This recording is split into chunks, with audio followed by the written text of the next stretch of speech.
The river still sang of iron. It moved sluggishly under the dawn, thickened by the night's work, by the mud churned and the blood poured and the silt the dead disturbed with their last small frights and final stirs. Banners hung in tatters among the reeds, slow as drowned moths. Men whispered prayers into their beards or to their cupped, muddy hands. Others moved without words because words had grown costly. A spear leaned against a willow. A helm lay full of river water and a single crushed violet. And the prince stood above that water, his horse quivering, its breath a pale smoke caught on the air like the unraveling of a dream. Rhaegar's armor was a constellation of rubies that the river had tried to swallow and failed. Each stone held a shard of the sky.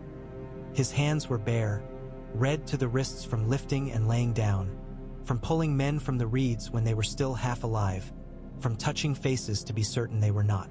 He had not slept. He had not wept. Somewhere the part of him that believed in songs had been shaken until it chimed without melody. He felt both hollow and heavy, a bell full of river water. "Your Grace," said Ser Barristan, soft as a father waking a child. His white cloak was no longer white. It clung to him like second skin. "The men await your word," Rhaegar's word, as if words could mend sinew, as if they were stitches and he the patient or the physician. He did not answer at once. His gaze had drifted to the black silt where a hammer lay half-buried, its head mired, its haft gloved by mud and grass. It looked almost timid now, the thing that had roared, a boar that had decided it was a log. Robert had come on like a storm. The memory of him, the heft of him in the morning light, the wild grin that made him younger. These things would not leave Rhaegar, nor the moment when steel met steel and the birds rose as if from a net, and for a heartbeat it had seemed all the nobility of their youth would be slain beneath the weight of the men they had become. A gull cried, not a gull too far inland, a river bird, bereft, calling over the lists of the dead. "Gather them," Rhaegar said at last. His voice surprised him by being steady. "Those who will ride to King's Landing move within the hour. Those who will tend the field do not wait for orders." Mercifully, Barristan bowed his head. He swayed on his feet. Rhaegar's hand went out to steady him, a reflex that felt like a confession. "You should sit, Your Grace," the old knight said, too quickly. "If I sit, I shall not stand." Rhaegar looked past him, past the trampled willows, past the bodies. The fog had begun to lift, peeling back from the water as a bandage does, showing the wound. The first of the sun came spearing through low cloud, cold light, a physician's light. "We go home."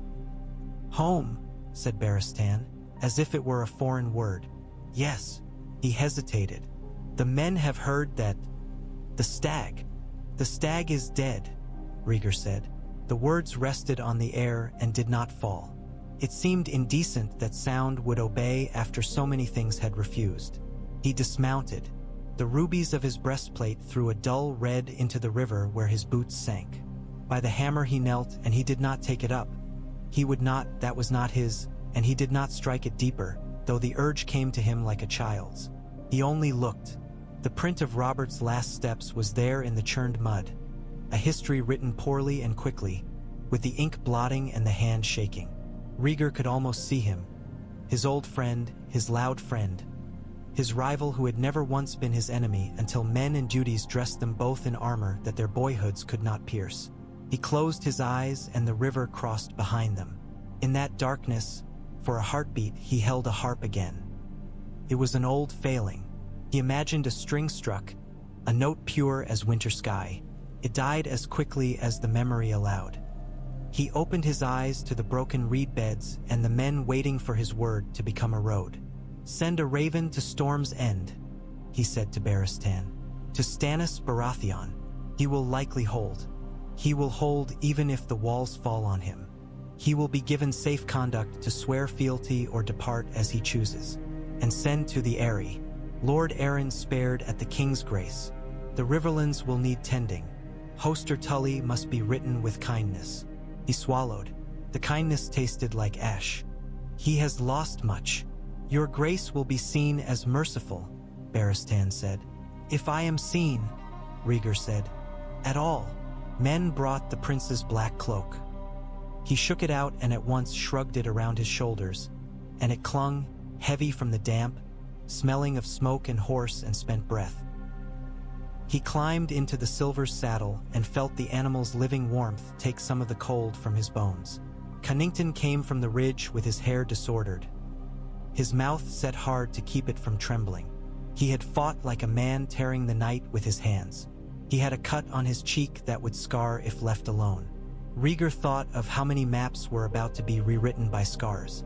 "Your Highness," said John Cunnington, and his voice wavered only at the very end, which was somehow worse than if it had broken at the start.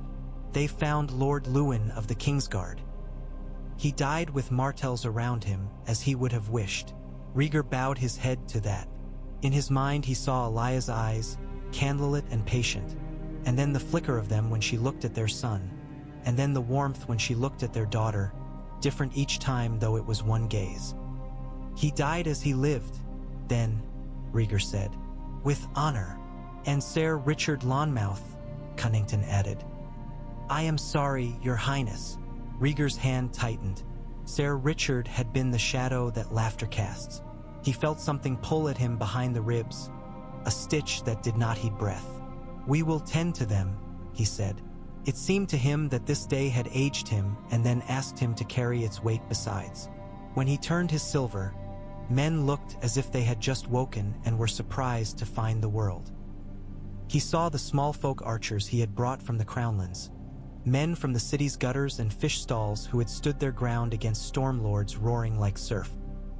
He saw the spearmen of Duskendale, the knights of the Kingswood, and a scatter of reach men who had ridden north under red roses to balance a ledger only they could read.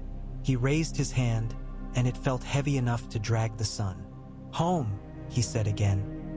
His voice carried, and the birds fell silent, and for an instant the river did not move at all. They moved, a slow-breaking tide around the low hills where the dead lay like cast-off cloaks. Ravens took to the air in a black, gusting column, and the day began to warm as days will, heedless. Rhaegar knew what waited on the road. The ache of muscle, the older ache of memory, the letters that would find him like arrows. He knew the city's walls and the city's rumors and the city's worship of spectacle. He wondered if the people would cheer the way they had cheered him when his armor was new and his harp string could hush a square. He wondered if he could endure it if they did. They passed the place where Robert had fallen. The mud bore the sign of it. Deep divots, trampled grass, the split root of an alder showing pale as bone.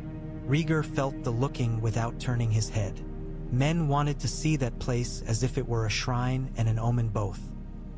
He wanted only to ride until it was behind him, and then ride further until it became a story told by men who stood with cups in hand and needed to believe that their deaths could have been someone else's. He did not look back when the sunlight struck his breastplate and a few last rubies let go and dropped into the water with the small, betraying sound of coin falling to a tavern floor. On the far bank, Eddard Stark watched the column begin its slow uncoiling toward the south. His gray eyes narrowed against the light as if it were a cold wind. He wore the field's mud like a mark, and some of it had dried as if even the river's thirst had given out. Around him, the men of the north were silent in the way of men who have been taught from boyhood not to multiply the grief of the living with noise. Ned's jaw was clenched so hard a muscle leapt in it like a fish. He had cradled Robert as the life went out of him, and in that last minute the Stormlord's breath had rasped like a bell's last tremor when the hammer is at last still. Words had been spoken softly, as if whispering might coax a man back across the dark rather than hurry him along its road. Ned had not recognized some of them. They were boys' words, names from time's edge. He had set Robert down because there is a limit to what one can steal from an old friend, even in death. "Lord Stark," said Howland Reed, small beside him, his dark hair clinging to his temples. "If we ride now, we can reach the Green Fork by noon." Ned's gaze moved to the prince a moment. The silver stallion, the red-black armor whose color mocked blood and shadow both. Rhaegar had not seen him or had chosen not to see. It was the kind of mercy that healthy men offer without meaning any harm. "We ride south," Ned said. His voice was flint striking steel. There is someone in Dorne who waits on my coming as the tide waits on the moon. At the tower, Reed murmured, his gaze dropping to his boots and staying there. It may be that we are already late. Ned's fingers had begun to tremble, and he forced them still around the reins. He thought of Lyanna's laughter running ahead of her like a pennant, and of the way she sat a horse as if she and the animal had made a pact between them that the world had no right to witness. He thought of a bed of blue winter roses, a fragrance that did not belong to winter at all. That he did not think of Rhaegar then was itself a thought. He turned his horse, and the men of the north turned with him like a single creature made of dust and iron and breath. The field exhaled them, and the river swallowed the sound of their going. Behind them, the prince's column moved along the trampled road. There were banners enough to make it seem a tourney if one were a fool. The sun climbed and warmed the iron on men's chests and the iron behind men's ribs.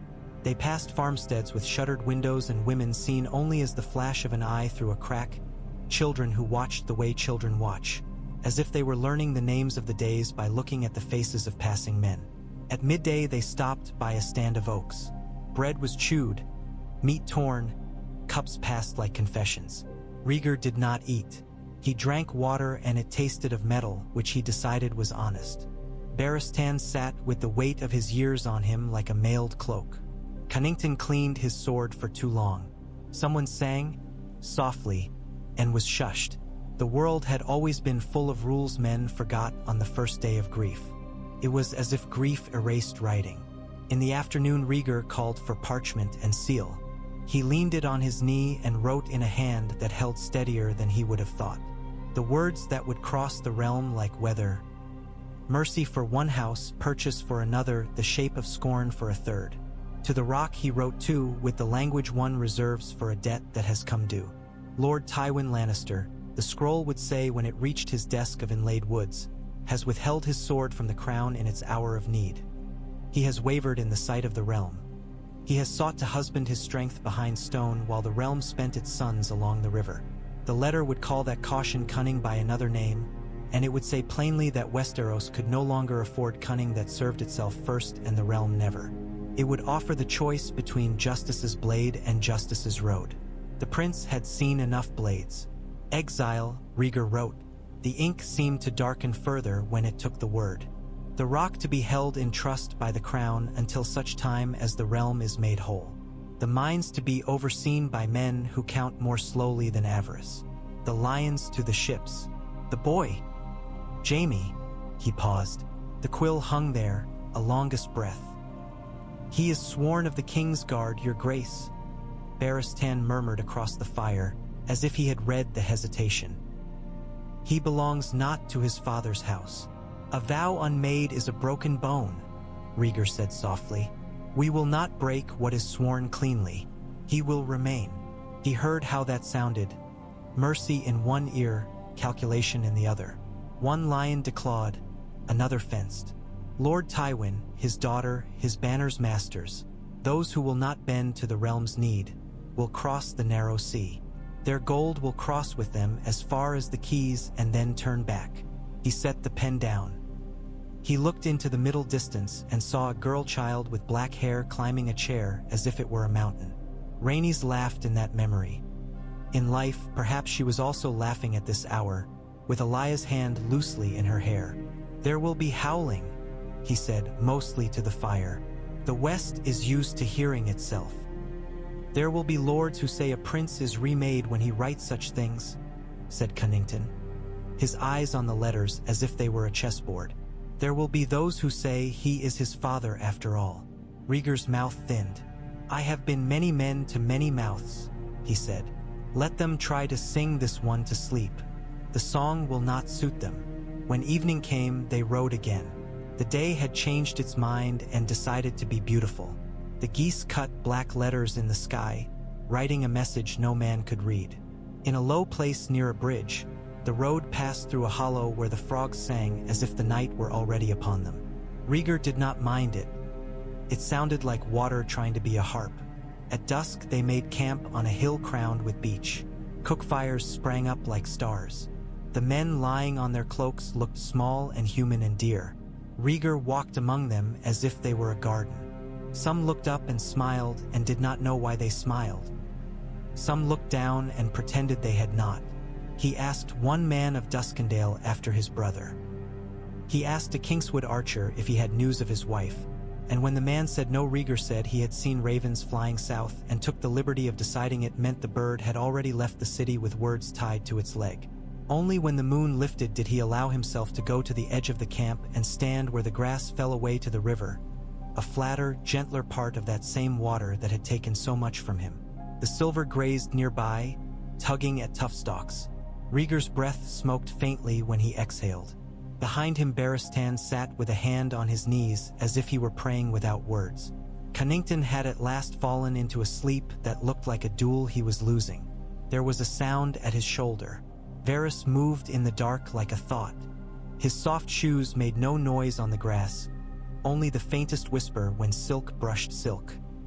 "Your Grace," he said, with a bow that was more a fold. "If I may eclipse the stars a moment." "You have my letters," Rhaegar said without turning. He heard the small cluck of approval, or surprise, or both, from the eunuch's throat. "Already on swift wings," Varys purred. "There is more. King's Landing is a hive. The king—" He paused delicately, as if choosing a wine. "His Majesty is in a condition to which the words of physicians lend themselves poorly. He has made a new pyromancer from a boy who used to light candles in the Great September. The Lord of the Rock has sent no word since the bells. He waits, like a cat that has eaten a canary and hopes to be mistaken for a plaster saint." "I have written to the cat," Rhaegar said. "He will be a cat of the narrow sea." "The city will admire your Grace's spine," Varys murmured. "The city is in want of bones." Rhaegar turned then. The moon had made a mirror of the eunuch's skullcap. "And the city's other hunger? Bread, oil, work. A hope that sells for less than rumor. We will begin with that. Have the Bakers' Guild ready for coin and grain. Open the granaries under seal. I want the steps of the Great September to smell of bread, not fear." "Your Grace speaks like a man who has listened in kitchens," Varys said, mildly delighted. "Forgive me that this is rare. It is not unknown. As to the other hunger, songs, I suspect the city will take your Grace on trust." "That would be a first," Rhaegar said, and his smile was so brief he missed it himself. Varys inclined his head to the river. "There is also the matter of the lioness. The Lady Cersei has teeth of her own, though she has made a mirror of her father's face." "She will sail," Rhaegar said. "Let her snarl to the gulls." "And Ser Jaime?" The question was round, innocent, cunning in the way that good bread is cunning. Arriving warm, offered humbly, feeding more than it seems. "He is sworn to white," Rhaegar said, "and I will need white that is truly white."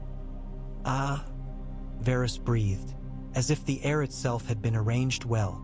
The moon climbed like a coin the night had been trying to hide. Rhaegar sat at last, not on a chair, not on a cushion, not on a throne, but on the earth itself. His hand went unconsciously to his chest and found, through the plates and leather, a ruby's warmth that the day had left. When he slept at last, it was without dreams. Before dawn, a fox went through the grass at the camp's edge, all grace and suspect purpose. Barristan, half awake, watched it and thought suddenly of the boy he had been, the boy who had thought he would grow into a man whose sword would only ever be used in songs. Connington murmured a name in his sleep and did not say it again. A meteor scratched a truth across the sky that no one saw. And south of them, on a mountain road that led from the dry heart of Dorne towards a tower that the pages of a song had christened and the dust had never quite believed, Eddard Stark rode into the dawn as if dawn were something to be used and not merely admired. King's Landing greeted him with the smell of yeast and piss and hope, which is to say it greeted him as a city does when it has been taught that mornings are bargains and nights are tallies. The city's walls took his banners like a man waking to sunlight, squinting. A boy ran alongside the column crying, "The Prince! The Prince!" with a voice that cracked and mended itself between syllables as if it were two boys stitching themselves together.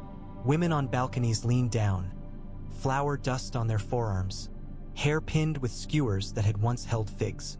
Somewhere a baker cursed a lazy oven door and then blessed the prince in the same breath. Rhaegar had been careful with the letters and the coin. The city could be charmed by bread more easily than by blood. He did not ride to the Red Keep at once. He rode the Street of Flower and then the narrower streets that had no names, had only smells and the faces of men who had grown to resemble their doorways. He rode the Hook, and men on the ships raised their hands without knowing whether they saluted him or warded against him. He passed Swords Alley and heard the sound of practice as if the steel were chattering through its teeth against the cold. He turned a corner and saw a patch of blue sky strung between two lines of washing like a sail. The city was an instrument. He could feel where the notes lay. When at last he climbed Aegon's high hill, the keep looked like an old lion in winter. Still magnificent, but every line on its face was a price. The guards at the gate were uncertain about the exact angle of their spears. Rhaegar passed beneath the arch as if the stone itself were holding its breath. The yard bore the memory of drills. A flag snapped. His silver snorted. He gave the horse to a boy who looked as if a prince's animal might change his life and made sure to look at the boy the way a prince should. Inside the keep, they came like gulls to a fishing boat. Lords with mouths already forming flattery. Sycophants in their courtly caps. Harried stewards. A serving girl with a tray of wine and hands that shook only a little. Somewhere a song was being played, brave and wavering. Rhaegar did not look for its source. He kept his eyes forward because men drew strength from the angle of a prince's gaze. And because if he did not, he would look aside and see ghosts. He did not trust himself to pass them without stopping. The doors to the throne room were taller than men remember and heavier than men expect. They opened with the complaint of old timbers. The hall's air felt soured by candles that had burned too long under stone. At the far end, King Aerys II sat as if the throne had grown around him like a fungus, as if iron had crept across his bones at night. His hair had become cracked snow. His eyes were bright the way a fever can be bright. Pyromancers had left green fingerprints on the air. The smell of scented oils could not quite cover it, as perfume cannot silence the breath of a sick man. Jaime Lannister stood on the step below the throne, golden head high, hand on the hilt with exquisite politeness. He looked young enough to break and tempted enough to do it. His white cloak looked newer than the day. The boy was handsome in the way ladders are handsome, straight and useful and perilous if misjudged. He watched Rhaegar with the poised attention that well-bred hawks give to gloved hands. "Father," Rhaegar said. He bowed, and there was an echo of old love in the word that he hoped no one heard. The king's mouth made a shape before it made sound. "My son," Aerys said, with pleasure, with dread. He lifted a hand thin as a quill. "My son returns from playing at war. Have you brought me the head of the usurper, or only the music for his wake?" "The rebellion is broken," Rhaegar said, and the hall took the word like a stone dropped in a well. Robert Baratheon fell at the trident. Lord Arryn of the Eyrie and Lord Stark of Winterfell are moving to lay down arms. Lord Hoster Tully will be entreated as befits a lord whose daughters wed men who were ill-advised and loved beyond reason. We will begin to mend. "Mend," the king said. His eyes widened. "We will mend by fire. The wound must be cauterized, my son. The city of traitors must burn. I have seen it. My king," Rhaegar said very gently, because the boy he had been still remembered a hand that had held him up to see dragon skulls. "There is no city of traitors here. There is only our city. These are our people." The king laughed, a crackling sound like green wood burning. "Our people," he said, and his tongue worked at a tooth. "Varys," he snapped his fingers. The eunuch wafted up from behind a pillar like a fragrance. "You see? He says they are our people. And yet when they threw dung at my carriage, dung. Where were our people who raised hands to strike them? Ah, they are fickle, boy. Fire is not." Rhaegar stepped closer and the throne loomed above them like a sentence. He could feel the court shifting behind him, weight going from one foot to the other, eyes tracking like butterflies trapped beneath glass. "Father," he said, and this time the word had steel in it. The granaries are opened. Bread will be passed at the sept this day. The city will smell of oven smoke. This is the scent that binds men. Not char. Bread, Aerys said, and the word seemed to fascinate him as a child is fascinated by a gem-shiny beetle. Bread, bread, bread. You have always liked songs about ovens. Rhaegar the baker. He tittered, and a thin spray of spittle caught the candlelight and vanished. You would make a dull dragon. I would make a living one, Rhaegar said. And dragons, even dull, are to be admired. A ripple went through the hall. Enough men had learned to be afraid of humor in that place that even a small current of it shocked them. Varys's lashes lowered and raised, a bird landing and lifting again. Pycelle coughed as if a book had lodged in him. Jaime's mouth tightened and then relaxed. He looked suddenly more boy than lion. The king's fingers drummed on the throne's arm. Tywin, he said suddenly, the Lord of the Rock. Where is Tywin with his lions? Where is my hand? He writes no letters. Perhaps he writes to himself. Ha! He writes to the future, Rhaegar said. He let the next words come with no ornament at all. He will not write again to this court. I have issued edict of exile to House Lannister. Even the candles hesitated then. It was as if each wick had drawn breath, and the flames, too, were waiting. Jaime did not move, not a tremor. Only his pupils dilated and then returned, as if someone had opened a door behind him and then closed it. It occurred to Rhaegar that this was a boy who used stillness as a weapon because he had so little else that was truly his. Rhaegar did not envy him his skill. Aerys blinked. The skin on his eyelids was thin enough that you could almost see the capillaries writing the story of his blood. Exile, he said slowly. Exile. And he tasted it as if it had been poured. It is a cleaner mercy than we have been known to show, Rhaegar said, and a sharper punishment. Their gold will not follow them. We will hold the West in trust until the realm is quiet again. We shall see what men remain loyal to the realm and not to the gilding of their own dining tables. The boy before you remains in white. He is the realm's, not his father's. It is not my wish to add his cloak to the list of bandages we have already used to staunch what we ourselves cut. Aerys stared, and something in his expression, some small, rational animal that had hidden under the throne's skirts through years of howl and fire, peered out to look at the word. Exile, he said again, with a small wonder that wounded Rhaegar more than fury would have. Not fire, Rhaegar said. Not for this. There was a sound, Pycelle's breath.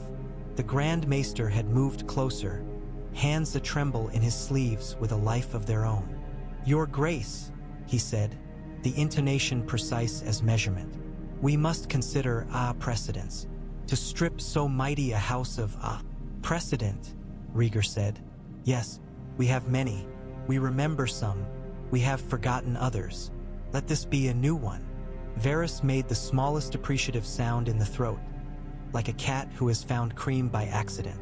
The harbor, he murmured, very soft. Shall I have the harbor master prepare vessels? Let them sail at sunset, Rhaegar said, feeling the words ascend the staircase of the hall and seat themselves on every rung. Give them water and salt beef and the knowledge that we have spared them more than they would have spared us. Jaime's fingers tightened and relaxed on his hilt. Rhaegar watched him without seeming to. The boy's face had settled into a nobility that was almost vulgar in its ease. He would be beautiful until the day he discovered that beauty did not protect him. Rhaegar wondered whom he loved. Children hardly ever love what they are told to. Come nearer, Aerys said suddenly, imperious and frail both, like a knife the length of a finger.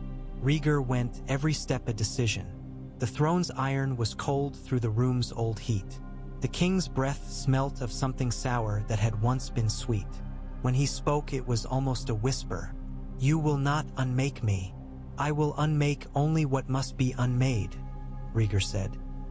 He looked into those eyes and saw, beneath the glitter and the broken glass, the man who had laughed with him once in a garden at dusk because a boy had sung so badly his dog had howled. He clung to that man an instant, and then let him go because the day demanded men and not memories. You will rest, father, You will leave the throne room to ministers and to me. You will heal." "Heal," Aerys said. "I am not sick." "Then we will heal the realm," Rhaegar answered, and inclined his head as if the word were a crown. The king's fingers fluttered as if to alight on his son's cheek and thought better of the journey. He sank back. The iron seemed to grow around him again. Rhaegar turned and let the hall take the sight of him walking away from his father's gaze and toward the steps where the White Knight stood. "Ser Jaime," he said, and the boy's name felt strangely light in his mouth. "You are young for a white cloak." "I am old for a boy," Jaime said, and then looked stricken, because he had meant to be careful.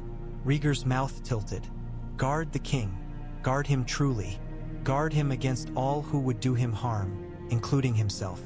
You understand me?" Jaime swallowed. His throat moved as if a small animal had darted under the skin. "I understand," he said. "Good." Rhaegar's voice softened. "And if you take counsel from anyone else, take it from Ser Barristan. He keeps his oaths as a man keeps the one breath he has left to save his child." Jaime blinked at that, and something like gratitude, not to Rhaegar but to the idea of being taken seriously, struck his face and was gone.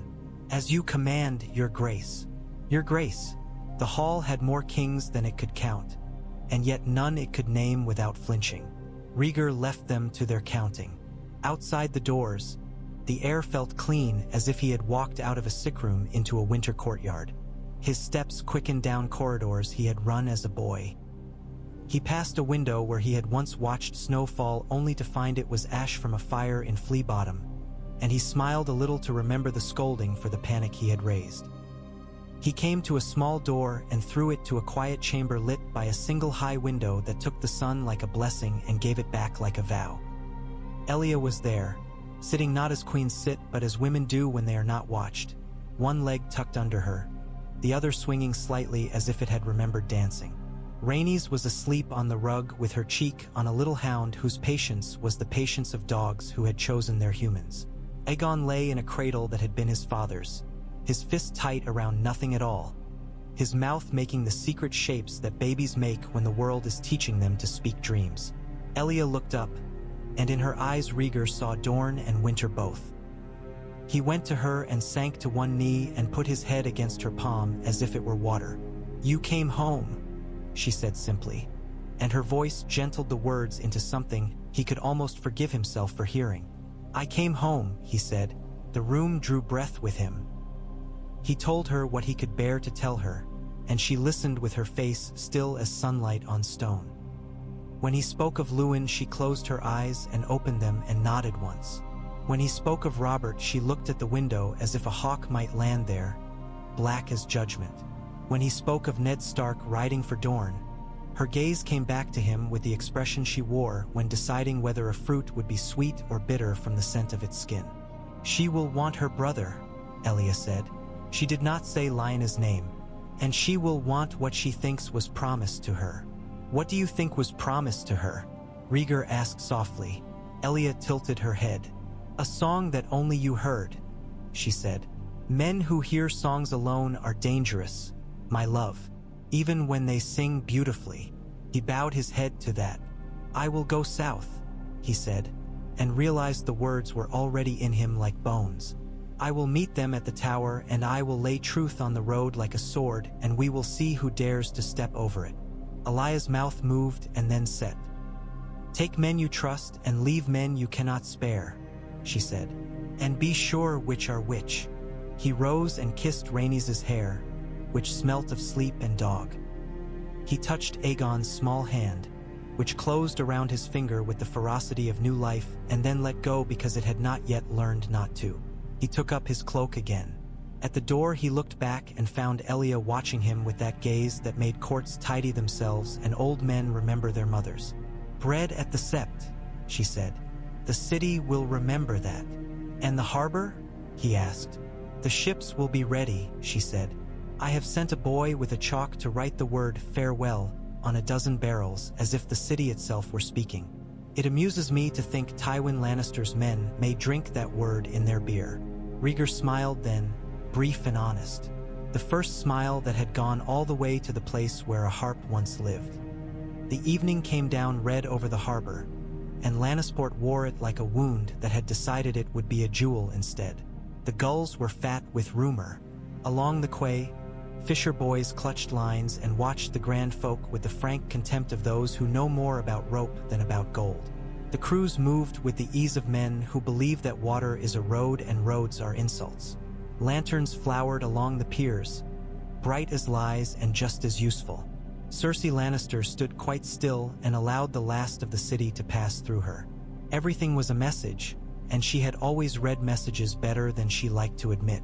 She wore green because she felt sick and because she would not let anyone see it. The veil was for show. She had no wish to look at these people and less to be looked at by them. Under it, her expression was so precise it might have been carved by a patient craftsman from a difficult stone. Her hands were calm. She had trained them. Tywin stood as if time had been his tutor and he had outlived the old man's use. His eyes were colder than gold is when first it is pulled from the earth. Beside him, Kevin watched the ships the way a sensible man watches a house he once owned, with resignation that looks like patience. The Lannister men-at-arms stood in their red and gold that the dusk made brown. Some looked as if they wanted to spit. Some looked as if they had already spat and now regretted wasting the moisture. On the piers themselves, barrels were chalked with a word that had pleased some boy from the capital. Farewell. It was the kind of joke that cities make. Cersei despised cities for it. She had always preferred halls to streets, doors to gates, rooms to squares. Streets were places where other people decided where you went. "Lady," said a voice at her side. It was Lancel, pale and eager, too thin for his armor, his hands finding things to do with themselves as if they did not wish to be caught idle. "The last of the trunks is aboard." Cersei inclined her head. The movement was small enough to be the flick of a bird's eye. She thought of her children that would not be. She thought of the Red Keep's long corridors and the dragon skulls like sleeping judgments. She thought of a boy with hair like sun and a mouth like a promise. She thought, briefly and with a pleasure she would have denied under torture, of setting it all alight. Jaime had not come to the quay. He was white now. He had been taken from her as if his oath were a scalpel that made clean cuts where love would have made a mess. She hated the cleanliness of it. It would have been easier if the cut had festered. "Tell your father," she said to Lancel without turning her head, "that he will die on land." Lancel bobbed, blinked, scurried. Tywin did not look at his daughter when the words reached him. He did not nod. He had learned more than any man should from not nodding. His gaze went to the far hills, where the west began to be itself and not merely a story told by merchants. "We depart on the tide," he said. His voice was the tide.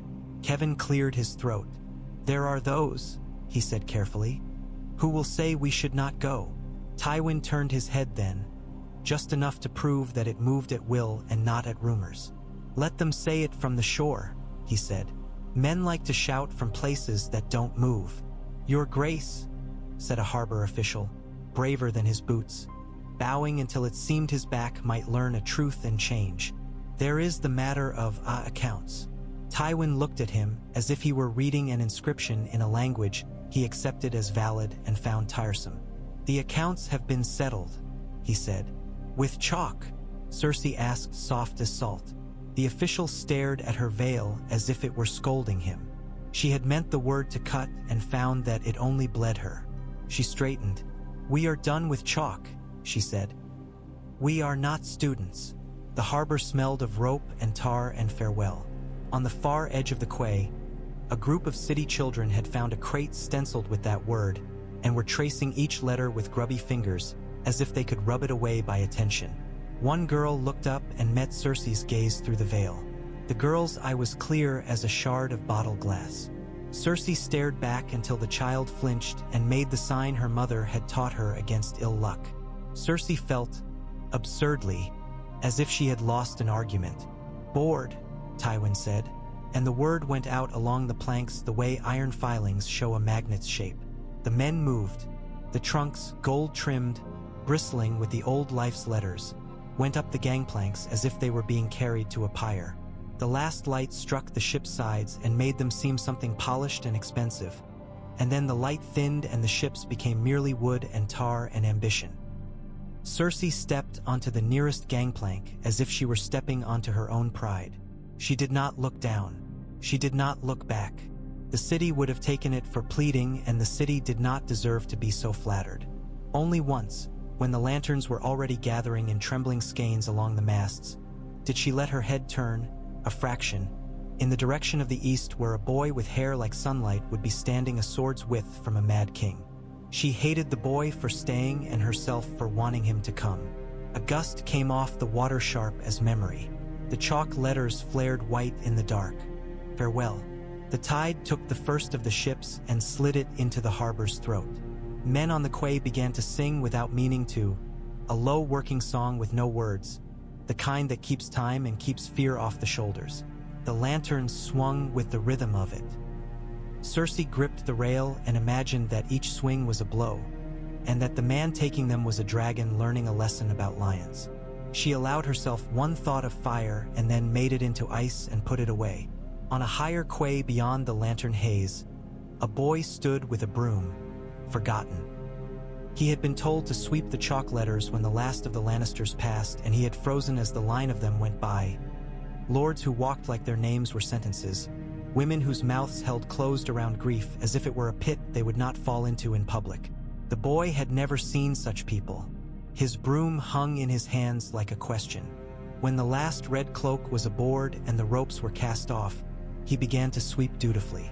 The word smeared, then disappeared. Fare. Far. Fa. He had a moment of panic that maybe he had erased something important. Then he shrugged, because the tide would have taken it anyway.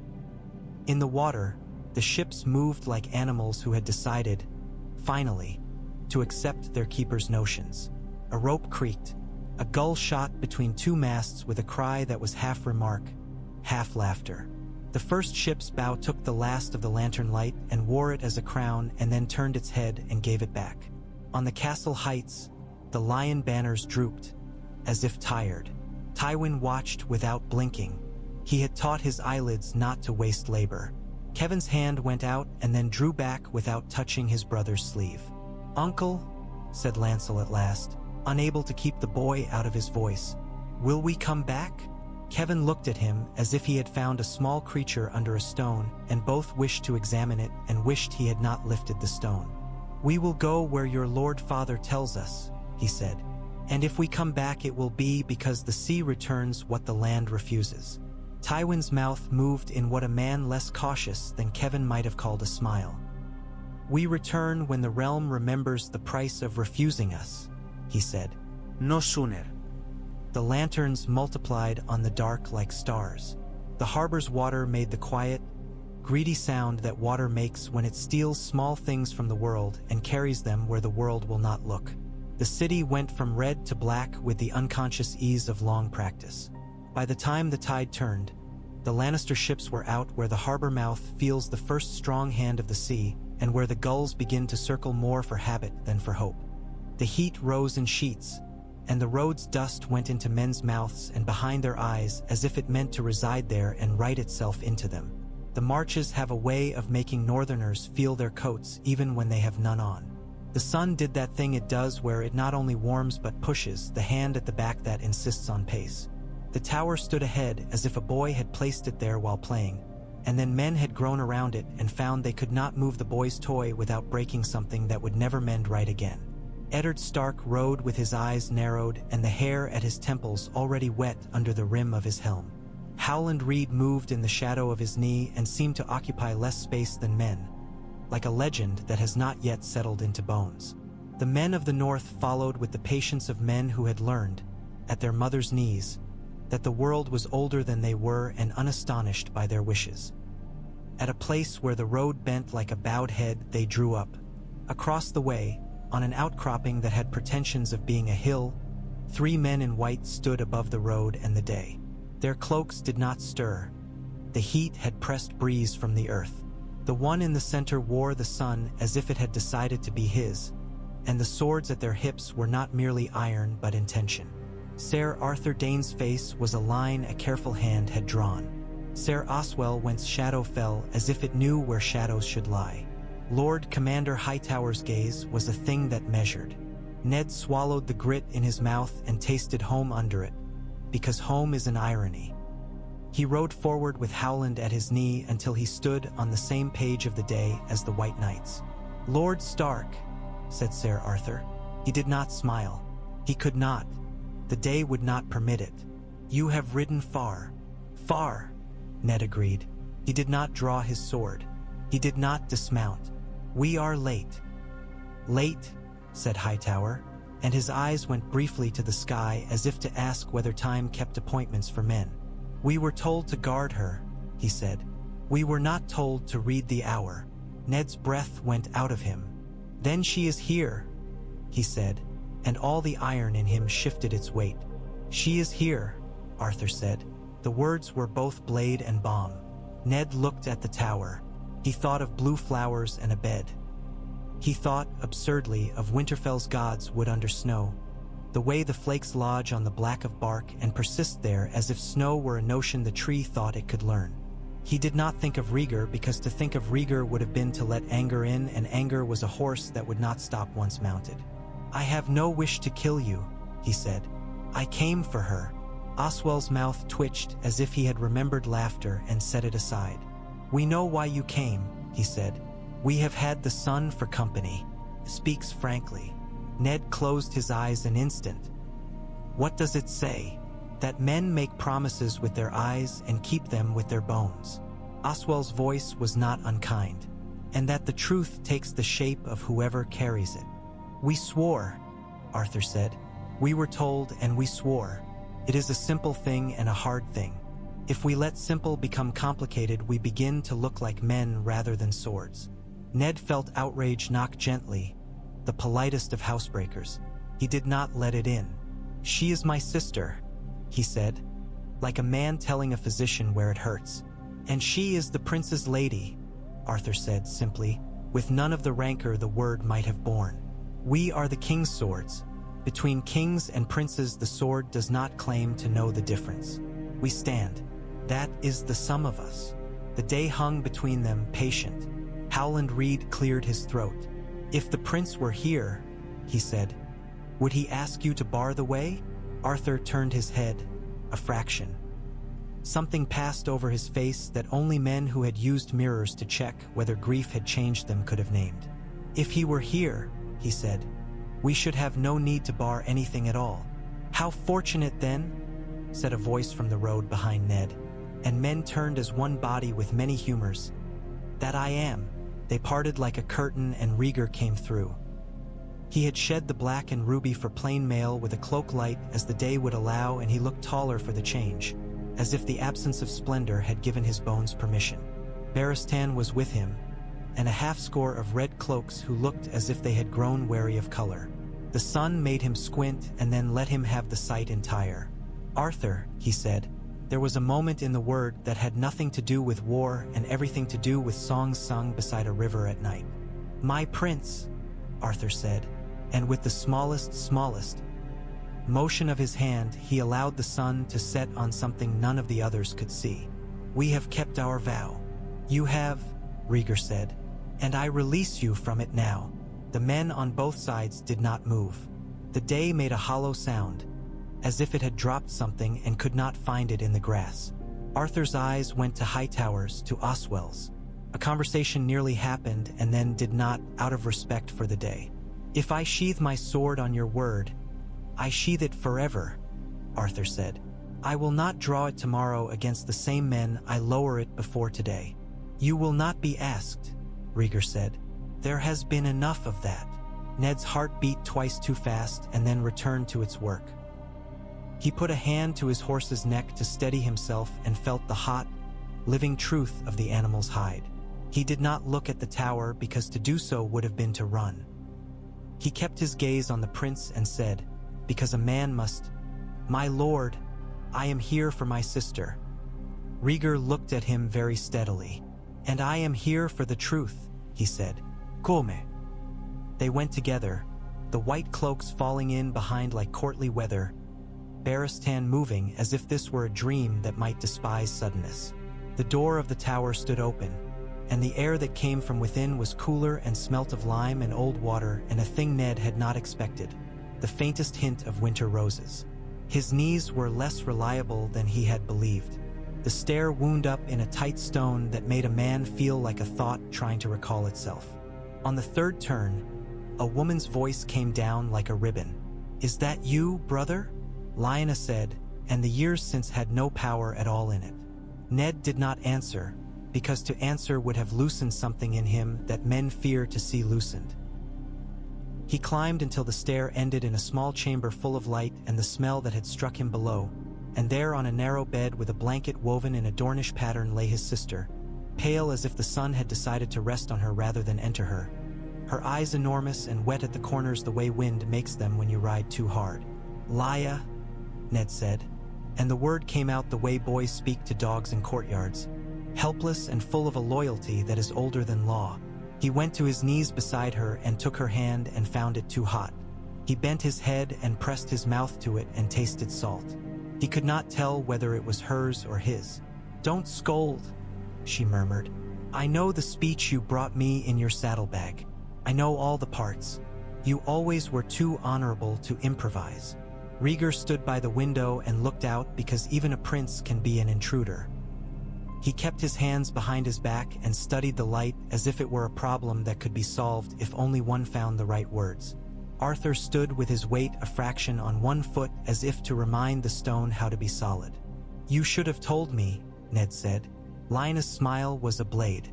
"Would you have changed?" she asked. "Ed, would you have been the brother who helps a sister break every promise she was made to keep?" "I would have," Ned whispered, surprising himself. And it was true enough when it left him that Lyanna's gaze softened and then turned sharp again, because the day had not come here for softness. "There is a child," she said. "He sleeps. He has your stubborn brow. He has the prince's mouth, poor thing." She glanced toward a small cradle made by a careful hand from plain wood. The blanket in it was blue not by dye but by decision. "He will need a name that keeps him safe and one that keeps him true. I have yet to learn whether the world allows both at once." Ned's heart, laboring in his chest, made a rough sound in his throat. He looked from the cradle to the prince and back. "What would you call him?" he asked, and the hum of the day became very loud. Lyanna's eyes flicked to Rhaegar and then back to her brother. "Something winter and something fire," she said. "Something that can carry both without spilling either." She closed her eyes briefly, and when she opened them again, he saw a girl in the Winterfell yard throwing a snowball hard enough to sting. "Promise me," she said then, and the words struck him like an axe into seasoned wood, deep and final. "Promise me you will keep him from all the songs men write for themselves."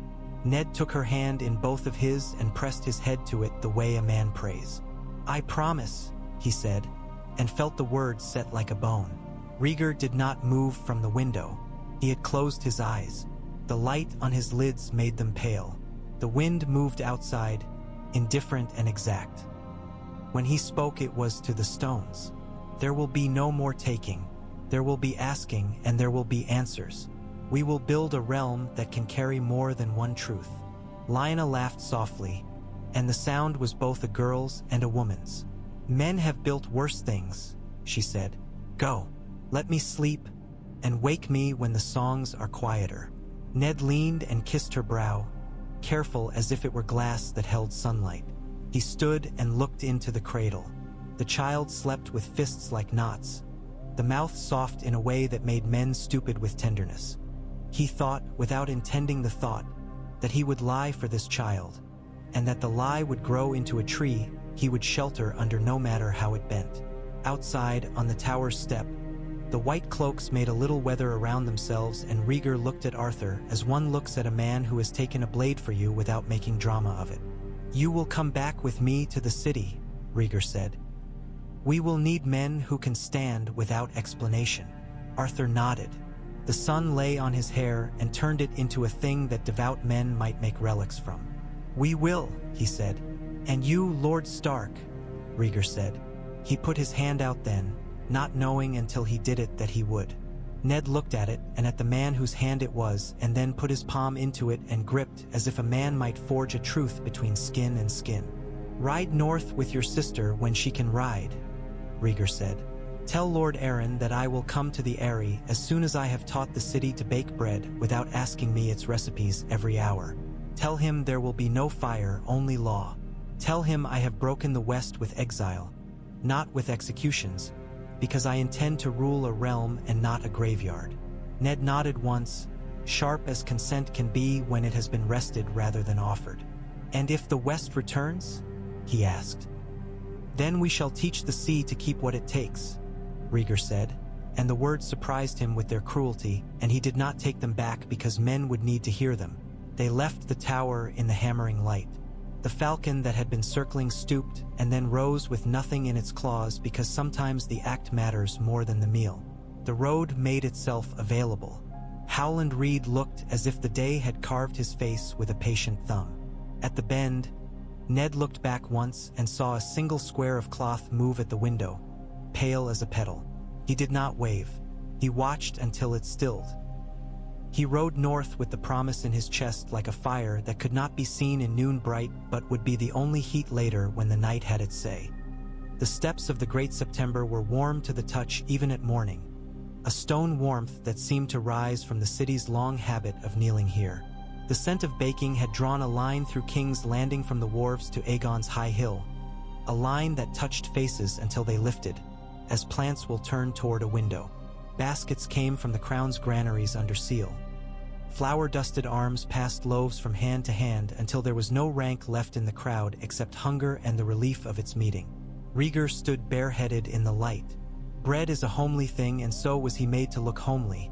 The rubies traded for a plain clasp, the black cloak recut so it hung without drama. The High Septon's hands moved above them in a practiced benediction that tried to catch all souls at once without dropping any. Children pressed forward, their fingers tentative as birds' feet, and Elia took a small loaf from a girl who had been weeping and pressed the girl's brow with her thumb as if to say, "Here. Here is the world, and it includes you." "They will sing of this," murmured Varys from Rhaegar's shoulder, content to be only a voice for a moment and not a person. "They will make it larger and less accurate. That is the way of gratitude." "Let them sing poorly," Rhaegar said. His lips curved the way a tide curves around a rock. "Let their bellies know how to correct their mouths." He moved among them, finding eyes to meet, names to use. The baker's guildmaster stood straight with his apron clean as a page. Rhaegar clasped forearm to forearm, left flour on his own wrist and did not brush it away. A woman with a jaw as stubborn as storm weather told him that the price of onions had been foolish since midwinter. He promised her a quieter market, and she snorted and said she had been promised many things, but that a prince who knew the price of onions might be a beginning. When at last the baskets showed stone at the bottom, the High Septon's voice carried in the courtyard like warm oil. "Mercy is a coin minted in heaven," he intoned, and Rhaegar suppressed a smile at the thought of heaven's mint and the line that must form there.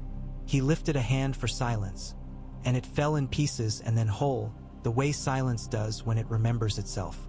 "You have taken bread," he said. "You will take more. Take also this." He waited until they leaned forward, poor and rich forgetting their posture alike. "There will be no fires in this city that do not warm pots or hearts. There will be no flames that take from you what we cannot give back. This I swear and will keep with both hands." Some did not understand what the words carried. Some in the crowd shivered as if an unseen wind had found their necks. Pyromancers had flickered at the edges of alleys of late. Rhyme had grown too fond of green. Rhaegar let the promise stand and be repeated by some who did not fully know its shape. He looked up toward the balcony that ran along the Sept's facade like a receiving hand, but his father did not stand there. The king's shadow had been drawn inward of late, and Rhaegar did not court it. Elia slipped her hand into his and kept it there a heartbeat too long for ceremony. "The bread has done more than 10 decrees," she murmured, low enough that only a husband could hear. "Decrees will follow the smell," he said, and she smiled with the quiet appreciation of a woman who understands kitchens and councils both. By mid-morning the steps thinned to patchwork. Varys leaned in once more. The alchemists are accounted for, he breathed. Their stores assessed. The keys to their vaults now require 2 hands. One mine, one Ser Barristan's. Until such time as your grace nominates a minister of the sort that does not set himself alight when puzzled. Have Rossart write inventories instead of visions, Rhaegar said. Let him see numbers until numbers cure him of green dreams. And if they do not, have him see them again. Done, Varys purred. And the other matter, letters from the Reach. The Lord Mace Tyrell will break his siege of Storm's End at once, when commanded. His appetite for parade exceeds his appetite for mischief. Then he has grown wise, Rhaegar said softly. He turned to Elia. Would you walk with me to the harbor? She did not hesitate, though the path would tire her. He could see it, the thread of fatigue that she carried and hid. I would watch the tide take men who forgot how to be men, she said. And I would see how a city looks when it grows again instead of shrinking. They descended while the bells tolled a gentle hour and the Sept's steps grew as quiet as a field after harvest. The streets met them with their usual insult of smells, which a man loved if he was honest. They paused in the shade of a fig seller's awning while the vendor, boldened by bread, told the prince that figs were dear because sailors were greedy. Rhaegar bought a handful at twice the price, thinking that sometimes a rumor should be paid like a musician. At the quays the water wore its lanterns still, pale in daylight. Out beyond the breakwaters, the last of the lion ships were narrowing into the arithmetic of distance. Fisher boys leaned, eloquent in boredom, and told each other lies about storms. Elia raised a hand to shade her eyes and watched until even the sails were a memory that Salt would eat. There goes a history, she said. Not the last, Rhaegar said. He tasted fig and salt together and thought it better than either alone. By the time they returned to the keep, the day had warmed to the loneliness it always finds by afternoon, when men make more private bargains. The Tower of the Hand was sunlit and unoccupied. The king's solar was shuttered, its lamps lit too early, a sickroom's light. Rhaegar went instead to a long gallery that looked down on the training yard. Squires were running, their hair like banners, their mouths open. The sound of wood on wood rose and fell, the city's other prayer. Barristan found him there, as he had learned to do when his prince left the rooms where men performed dialogue with furniture. The city has already made stories about the bread, the old knight said. One has a boy offering his loaf to a dog, and the dog sitting up on its hind legs and making the sign of the 7. Dogs are better at piety than men, Rhaegar said, and Barristan's mouth twitched. And accounting, Barristan continued, the lists for the day trials, those still held on charges of rebellion. The dockets run long. Rhaegar took the parchment. Names 8 ink and the ink 8 dime. The small fish first, he said. Small nets catch small fish. They should be cut and thrown back. Keep the big boats for bigger catches. Any who robbed under cover of chaos should be tried swiftly and judged with bread instead of rope where bread will cure them. The rest, send word to Lord Arryn and Lord Tully that oaths of fealty will be received at the Eyrie or here at court, as honor and distance allow. A general pardon stands for all who did not order murder. Clear, Barristan said. Your grace, he hesitated. The sun on his hair made a halo of honest steel. Say it, Rhaegar murmured. The men are with you, Barristan said. But there are those who fear that your father's shadow is taller than your light. Then we must make windows, Rhaegar said, and teach the sun to be punctual. Barristan inclined his head as a man bows to a task that is not impossible merely because it is difficult. There is also Ser Jaime.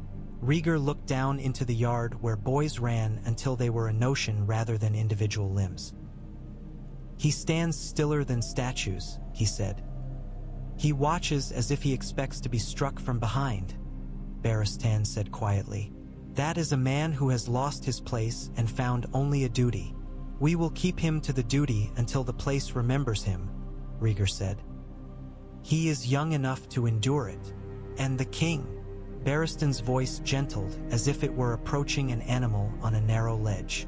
Rhaegar did not look toward the shuttered solar.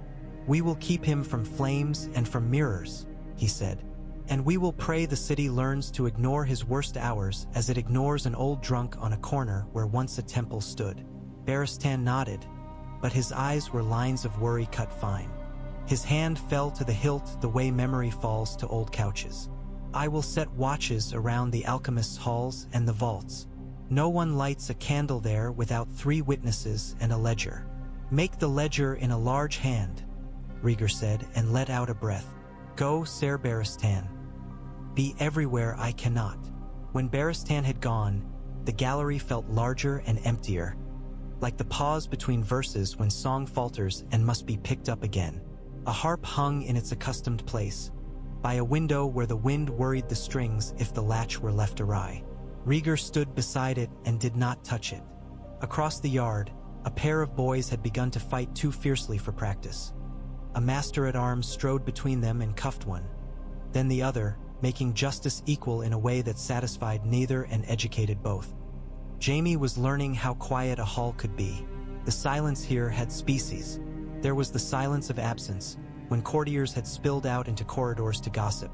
The silence of exhaustion, after petitioners had argued themselves into smallness. The silence of fear, sharp-smelling, when the king's voice had taken a tone that made men hold still and count their breathing until the tone passed. In this hour it was the silence of dust, patient, mildly victorious. He stood with his back a handspan from the throne's lowest step.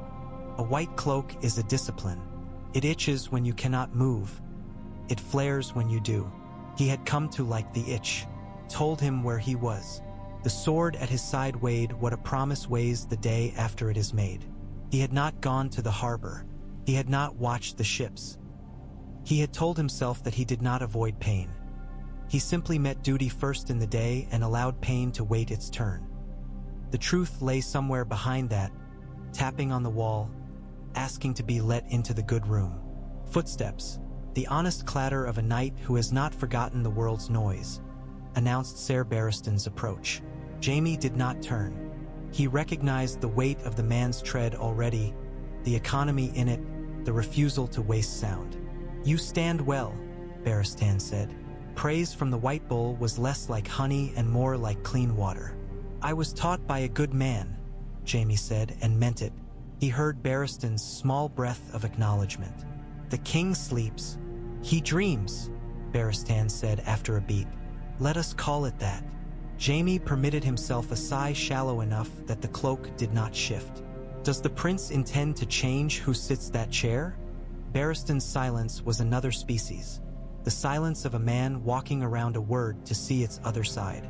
"The prince intends to change what the chair means," he said.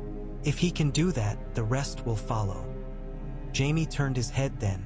The light had found a hole in the shutter and pushed a narrow spear of itself across the floor to touch one step, and the dust had made a little glory around it. "My father is gone," he said, as if he were telling the hall a secret it could not help but keep. "My sister is gone." Barristan looked at him with honest eyes, which made Jaime want to hit something large and unbreakable. "Your oath remains," the old knight said. "Sometimes a man must wear 2 griefs and let one be the pillow for the other." Jaime's mouth crooked. "And sometimes a man finds he has married his grief," he said. "You have worn white longer than I have been shaving. Does it stop hurting?" Barristan considered, and his face made the smallest shape of a smile, not at the lad but at the world's stubbornness. "It becomes good company," he said at last. "And then, sometimes, it surprises you and makes you young. A soft tug of fabric." Varys had entered with the air of someone who belonged to all rooms because he had taught them to expect him. "Ser Jaime, Ebrid." "May I say that white becomes you so well a tailor would weep." "Please don't make him," Jaime said. He could not help it. Words came to his mouth when he had not invited them, like dogs who have learned to jump on beds. Varys smiled with his eyes. "The prince would have you attend him at the great September tomorrow at dawn, when he hears the petitions of those who claim harm by royal officers. It will be useful for them to see white that is neither deaf nor blind." "White can hear," Jaime said lightly. "White can see." He looked again at the thin spear of sunlight and thought of a girl's hair that had caught light that same way. He wondered, without permission, how the sea smelled today. Salt and old stories, he supposed. When Varys had drifted away, Barristan took up his post in the shadow of a column the hall had forgotten to cast, and Jaime let himself sit at last on the lowest step, just long enough to feel the cool iron through the leather. He put a hand on the stone beside him and felt the tiny pocks left by hammer and chisel. If he pressed his thumb into one, it fit. Men had hands like this for a reason. He thought of his sister standing on a deck that rose gently and cruelly underfoot. He thought of vows and how they sounded in the mouth and how they sat in the gut. He closed his eyes to keep them from learning to swim. The sea beat itself senseless against Storm's End and then returned the next minute to beat itself again, as if it had been instructed in stubbornness by a Baratheon. The castle's foundations went down into rock with an intimacy that embarrassed more delicate architectures. Inside the walls, hunger had made men's jokes cruel and then thin and then rare. Fires were small, on purpose and by necessity. Smoke climbed like prayer and was as likely to be answered. Stannis walked the ramparts because he could not bear to sit under a ceiling when there was work to be done and none to do. His jaw had grown a beard without asking him. It had the defiant look of something that knows it has arrived uninvited and intends to stay. Beside him, his castellan looked older than hunger could account for. Men under them doled broth with a care that insulted the word. "Sire," said a voice behind them, hoarse with a life spent crashing over stone. Davos Seaworth came up from the steps with the gait of a man who has learned to make his body a tool. He smelt of salt and wet rope and another smell under them that men value beyond spices. "The moon is high, the sea is sly. If you have a prayer, say it now for me and the lads." Stannis's mouth made the shape of a smile and then changed its mind. "I have no prayers," he said. "I have orders. Bring them." Davos nodded once and disappeared back down the stair. A while later, a dark shape moved patient as work across the belly of the water, oars coming up and down with the rhythm men get when they have no other choice. The sea's hands tried to slap the skiff away, and the skiff went lower and ducked the slap and came up grinning in the night, and Stannis watched with an expression that excitement could not improve. By the time the boat nudged the postern and hands took what it had to give, the castle smelt like grace. Onions, white, yellow, odd purple from a farmer's eccentric bed. A sack of fish so fresh it had not yet learned it was dead. A small miracle, and men did not use that word lightly within these walls. Davos stood grinning, and Stannis gave him knighthood in the shadow of the sea with words spare as a sailor's will. "Rise, Ser Davos," he said, and the men who heard it repeated it back in their beds as if it might make their stomachs forget what they knew. Dawn brought banners unrolling on the hills beyond like gardens spreading and the pavilions of the Reach fluttering with an innocence that tempted God to test it. Trumpets, horses preening, men in green and gold who shaved every morning. Then, under a square of blue that made a lie of the sea's color, the soundless arrival of a raven with the king's seal. Mace Tyrell received the letter standing, as if words could reach him faster if he did not sit. His mustaches moved around his mouth like seaweed around a pilaster. He had expected something. He had not expected this tone.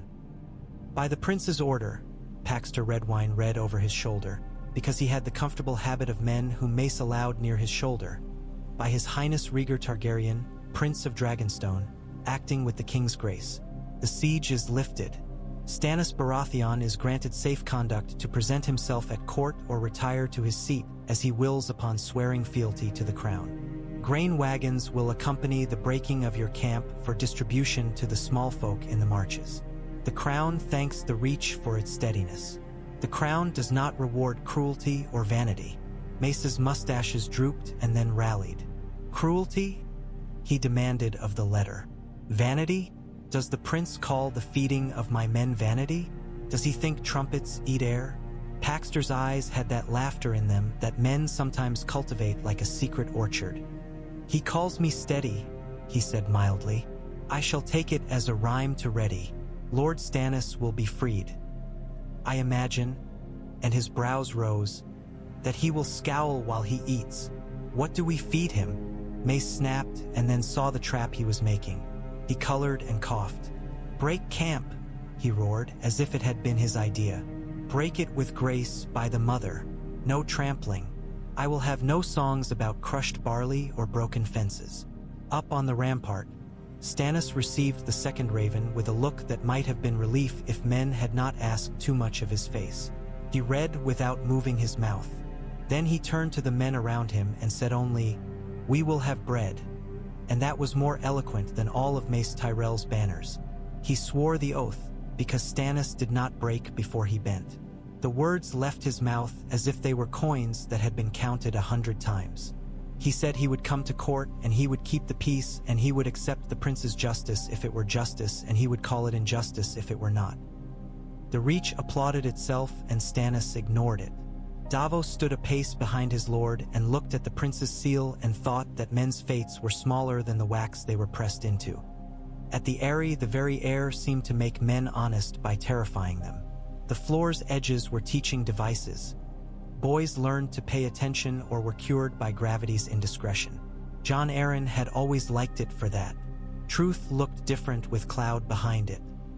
He stood by a lancet window and held the prince's letter and let the wind try to take it twice before he narrowed his fingers.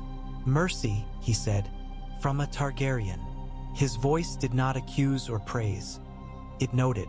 Lisa sat in a chair carved with falcons that looked as if they had suddenly found they had been made of wood all along. Her hand pinched the arm so hard her fingers whitened. "Robert is dead," she said, as if it were treason to have a throat that could shape it. "And then they send Mercy." She laughed, short and thin. "I would rather have had a physician." Jon's glance to her was steady and not unkind. He was old enough to understand that the world had no use for a husband who could not look at his wife's face. "We will not bury him in anger," he said. "We will bury him in snow and stone and the names of the men who loved him, and then we will move our feet because that is what feet are for." Peter Baelish stood a little apart, in a green that was too humble to be honest and too honest to be humble. He had taught himself stillness too. He had stolen small movements from himself and saved them for nights. "The prince offers you a pardon that is really a request," he said lightly, and when Jon looked at him, he made a little bow in apology to the room for speaking as if he were someone. "All mercy is a request," Jon Arryn said. "So is all law." He wrote his reply in a hand that had lost none of its firmness. He said the veil would bend where it must and stand where it could and kneel where honor asked for a stool. He said he would come to court, because old men should climb mountains while their knees still remembered. He sealed it with the falcon and sent it down the slopes into the throat of the world. When it had gone, he stood a while longer at the window and waited for the air to lie. It did not. In Riverrun the water clasped stone like a lover who had learned to be gentle the hard way. Hoster Tully sat with a blanket over his knees, as if he tolerated the notion of age for the sake of his daughters. He looked at the prince's hand and found it well-shaped and then looked at the words and found them, to his surprise, not a chisel but a bomb. "Rhaegar promises bread rather than gall," he said. "He promises not to punish what old men did when drunk on pride. He promises to leave daughters in peace." His eyes lifted. "A prince's promises are like bridges. We will cross and then judge whether the other bank deserved the effort." Catelyn stood behind him with a hand on the swell of her belly. The child moved sometimes in tides rather than kicks. She had taken to standing still to feel it, as if the world could be improved by not rushing. She listened and thought of a winter garden at Winterfell that she had never seen. She wondered if she would love it or endure it. Ned's letters came irregularly, like birds that forget a certain tree. She read them twice and then placed them under her pillow as if paper could teach a sleeping heart patience. Edmure paced like a young hound on a chain. He made a sound when the word exile came up again. "He should have taken Tywin's head," he said. "My sister could have walked under it with a ribbon. I would have pulled the rope." He met his father's eyes and found the censure there and reddened further, as if the hair on his head had leaked. "Tywin's head would not have taught the city to bake," Hoster said, "and it would have taught the West to breed more heads like it." Exile is a school. It may teach something. Caitlin smiled faintly at that, because her father could still find a line worth the sitting. She looked out past the window to where the rivers met and rubbed her stomach absently. She thought of Ned's boyhood friend dead at a ford whose name would swell with story, and she thought of her husband riding south to a tower of stone that had stolen her sleep. The child turned as if reminding her that the future has elbows. Starfall's pale stone took dusk and made it a color of its own. It had the self-possession of things that know they improve what touches them. Arthur Dane rode through the gate as a man who has fished a lost ring from a river and holds it wrapped in cloth. Dawn slept at his back. He could feel its quiet the way a man feels his own resolution. Ashera stood on the wall walk with her hair pinned but easy, as if it had bartered with the wind rather than fought it. The look on her face when she saw her brother made men and women in the yard below draw breath, as if the world had reminded them that it had blood in it. She descended the stair without haste and put her hands on Arthur's face and made him bend to her kiss. "Fool," she whispered fiercely. "Lucky, obstinate, beautiful fool. I have been called worse," he said, and allowed his cheek to rest in her palm for a boy's second. Ned Stark came in the second hour, dust changed, flanked by Howland Reed and a handful of gray men who did not leave words lying around. He dismounted and bowed to Ashera as to a lady whose sorrow he did not presume to name. She looked at him as if she had a map in her head and wished to correct it. "We would have sent for you if we had known you were an hour out," she said. "I did not know myself," Ned answered. Honesty sat well on him like heavy wool. "I came from a tower where my sister lies. I came to say that Dawn will not be needed to take her from me." Arthur's eyes warmed at that, all at once and then as if they had always been so. "Then the world has chosen a path that does not insult it," he said. They walked the wall together, the four of them, with the sea saying its only sentence over and over below. Ashera spoke of the years as if they had been a rumor she had not particularly believed. Ned spoke little, and when he did his words came as facts do. Placed exactly, not offered. Howland Reed watched the way the tide curled around the rocks and seemed to take a private lesson. At last, by a window where the stone had absorbed the day's warmth like a kindness, Ashera said softly, "And the child?" She did not look at Ned when she asked. She looked at the horizon, because sometimes one cannot bear a face. Ned's mouth compressed and then eased. "He sleeps," he said. "He will have names enough." He glanced at Arthur and then away. "I have promised to keep him from songs." Ashara's laugh was brief and unwilling. "That is the cruelest promise in the world," she said. "Songs are how men live with what they have done to one another. But perhaps he will have a better 1 inch, she gestured vaguely toward the sea, than the old sort. Arthur put a hand on the parapet and felt the stone under his palm answer like a horse learning to trust a hand. "Bring your sister to the water when she can travel," he said. "Let her sit here with the scent of salt and see whether Dorne can make a bargain with her blood." "I will," Ned said. "Winterfell will wait. It always does." They made a council out of what they had. A prince who had turned toward bread, a queen who turned all rooms into temperate places, a spider with hands always empty and always busy, knights who measured their words against their vows, and a friend who had learned to live with failure and keep his eyes up. Rhaegar sat at the head of the table not as a king sits, but as a man does who is done with standing and ready for more labor. "The West," he said, "will be held in trust. No banners allowed to rattle sabers under our watch. I will not see the mine's gold turned into knives under another name." Connington leaned forward. His hair still had ash in it from a fire whose name he could not remember. "I'll go," he said.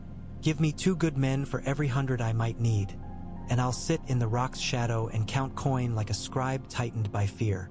"You will go," Rhaegar agreed, "with letters to every bannerman of the West reciting the realm's law and our patience.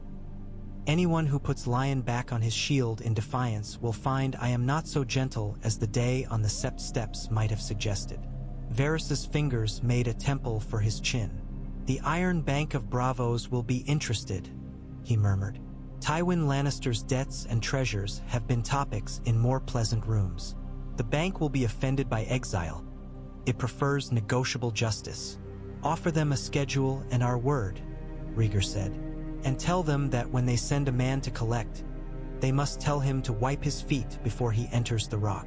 Gerald Hightower's gaze was steady as a line drawn by a master's square.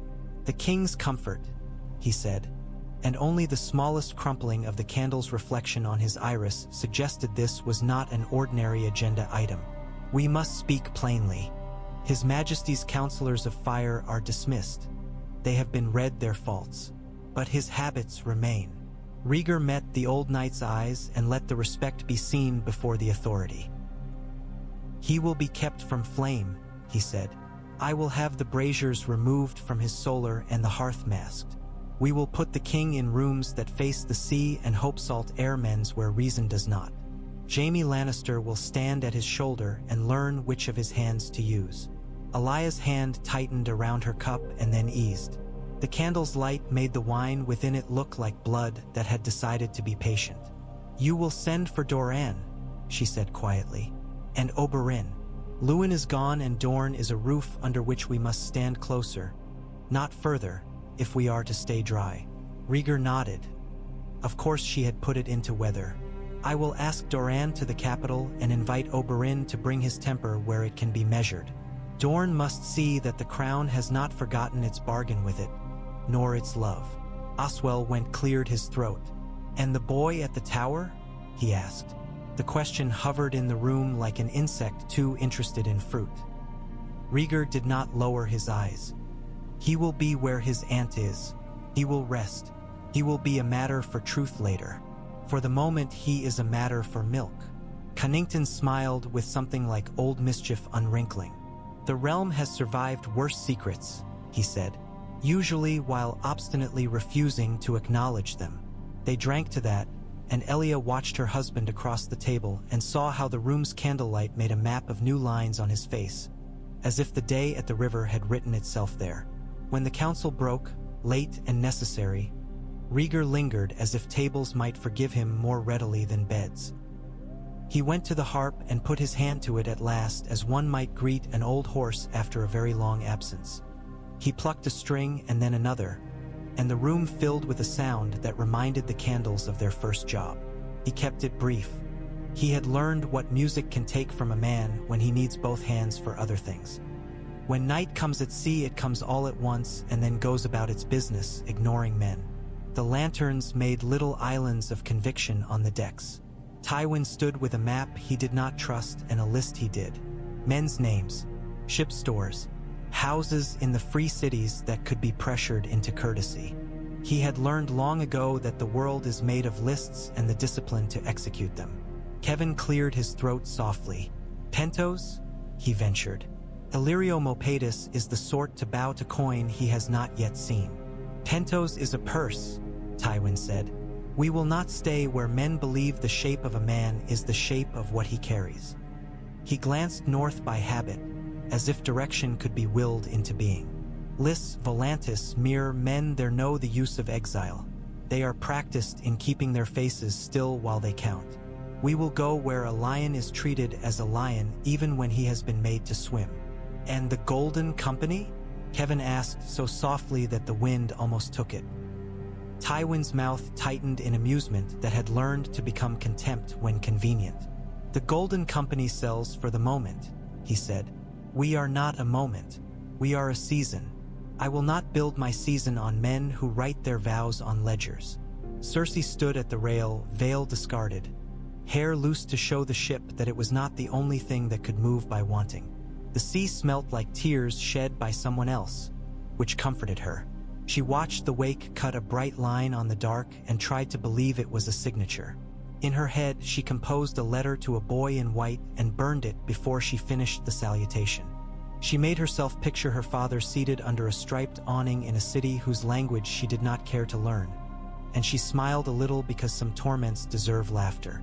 When the gulls lifted with the dawn, they seemed surprised by their own wings. Cersei looked toward the east, where the free cities lay like jewels in a bowl that had been owned by too many families. I will learn to speak a new kind of court, she said to the sea, and then I will teach it my name. Night in Dorne is a creature of its own, softer than the day, more attentive. The rocks threw their heat up into the air like a grant. Lanterns made little strides of safety along the road. Ned rode at the litter's side and listened for the sound of his sister's breathing. When she stirred, he breathed out.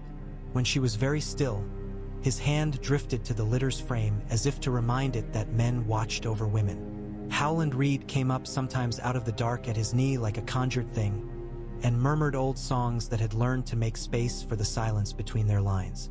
"In the neck," he said once, as if explaining a word on a page. "We learned to move through reeds without teaching the water we had been there. We have been seen and not seen enough for one life," Ned said. The lantern caught his face and showed a line at the corner of his mouth that had not been there when he left Winterfell. Lyanna turned her head on the pillow and opened her eyes with the startled gratitude of someone who had woken to find pain, surprised to find her here. "Ed," she murmured. "I am here," he said. "Don't frown," she said. "It ages you. Caitlin will think I have cheated her of a husband and given her a carved figure of one." She shifted and hissed and calmed herself with a breath. "He needs a name," she said, and looked toward the small bundle with a gaze so fierce it scorched the shadows. Ned set his teeth and then unclenched them.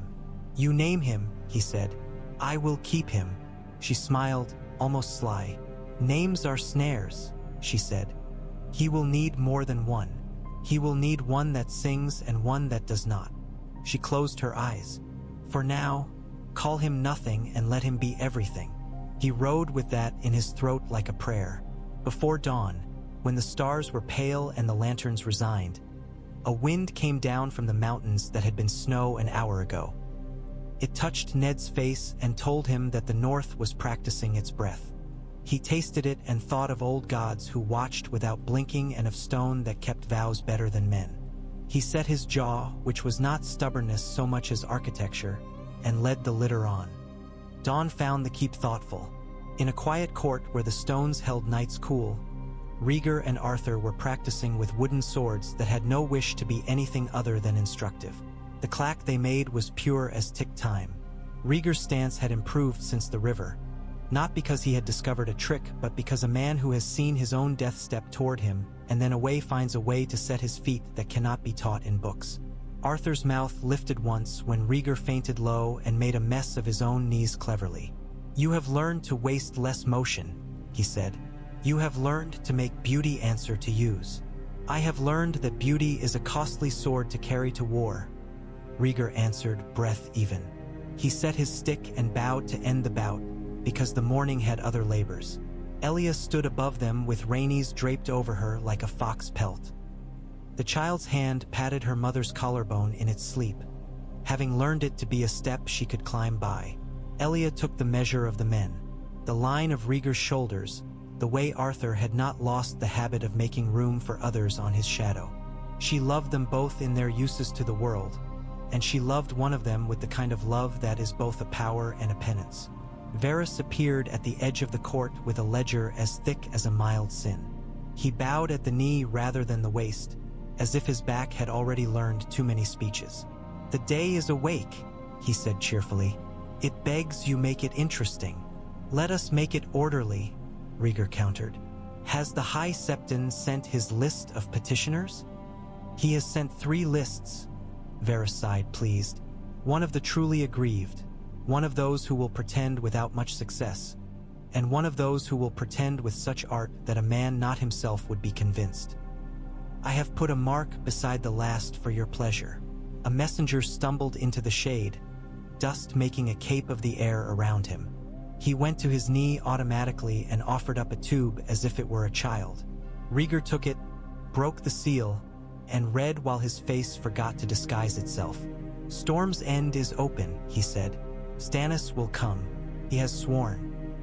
He knighted Davos Seaworth under the walls. Arthur's brows rose, genuinely pleased. "A good knight made from a good smuggler," he said. "There may be hope for the world." "Lord Arryn will come," Varys added, with a feather of satisfaction.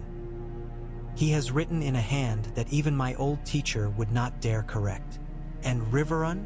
Elia called softly from the balcony. as if not to wake their daughter on her breast. "Riverrun sends patience," Rhaegar said.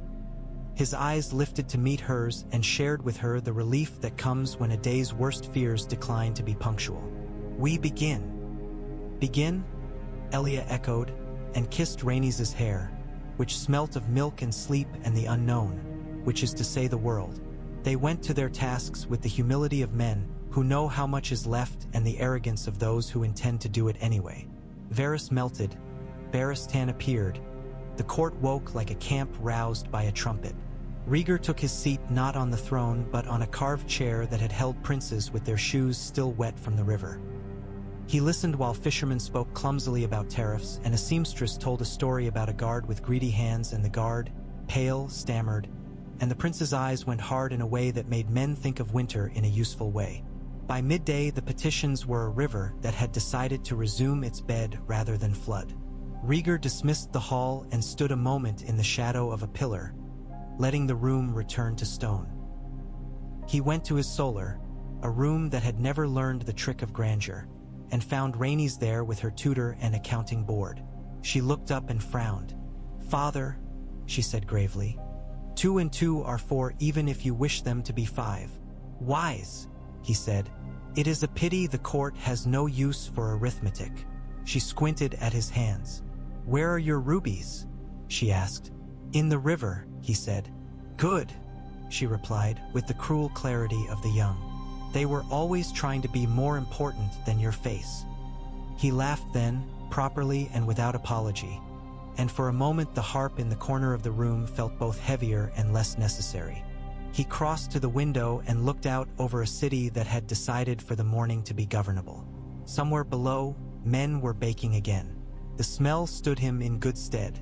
He breathed it and let the day go on turning, like a wheel that had remembered it was a circle and not a trap.